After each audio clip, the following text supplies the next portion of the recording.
Welcome to Hamer Reviews. My name is Christopher Hamer and today we're reviewing the Anker 621 magnetic wireless charger. It's part of their MagGo range and the Series 6, which is their sort of enhanced experiences series of charging devices. It is a 5,000 milliamp hour charger. It has Apple's MagSafe compatibility, which means it will stick to the back of your phone and hold itself in place without having to worry about it. So it's great if you're out and about. It's a nice slimline design and has 5,000 milliamp hours of charging capacity. It costs £45, which is a lot of money. It certainly puts it at the premium tier of magnetic wireless chargers. However, the design is really slick. It has smoothed edges throughout. It's really light. It's only 130 grams, just under. The materials feel really premium, and I really like the fact that the side that has the magnets on actually has a really nice soft touch rubber or plastic on it that feels really good and won't scratch your device. So they've thought through a lot. As I said, the charger looks pretty good. It comes in a variety of different colors.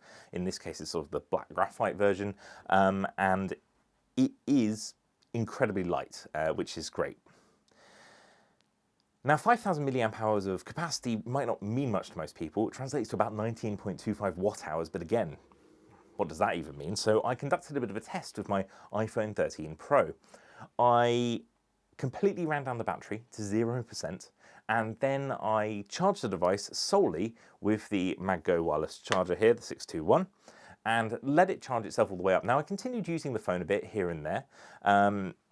It did take a couple of hours, but because the peak charging rate is 7.5 watts, however, it did get the phone to about 85%. So I got from 0% to 85% with a full charge of this MagGo charger. Now, yes, it's not 100%, but given that I started at 0, that's pretty good going.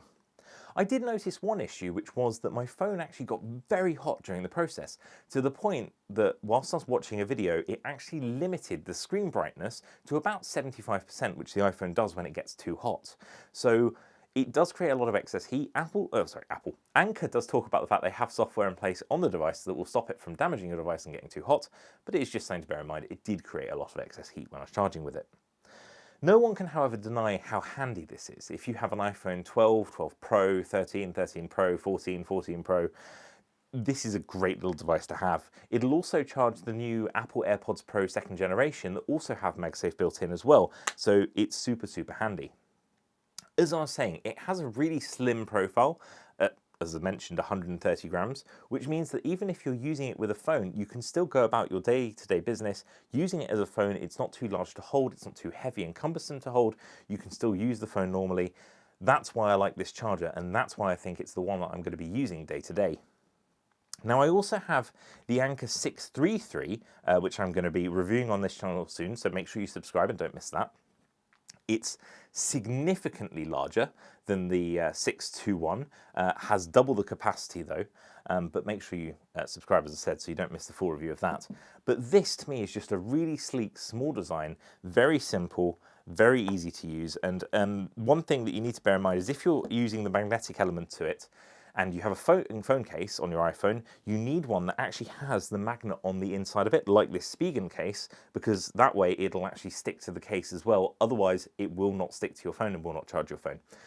So do bear that in mind. Now, despite the fact that this is Apple focused with the MagSafe compatibility, if you place it flat on your table, press the button on the side, it will work as a standard wireless charger. So you can charge, in theory, any other device that has wireless charging capability with it.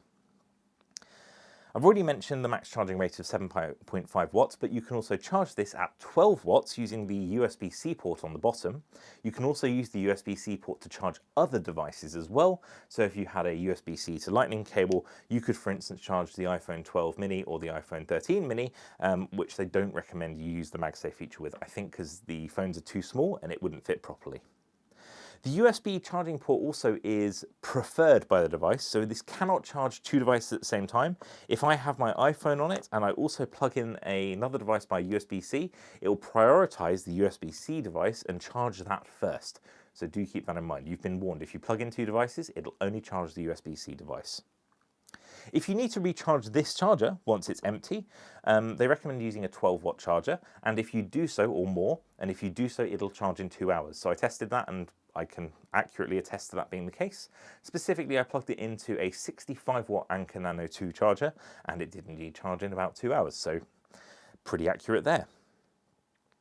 So this is, as I said, a premium wireless charger at £45, but it is incredibly useful because of its small size and lightweight.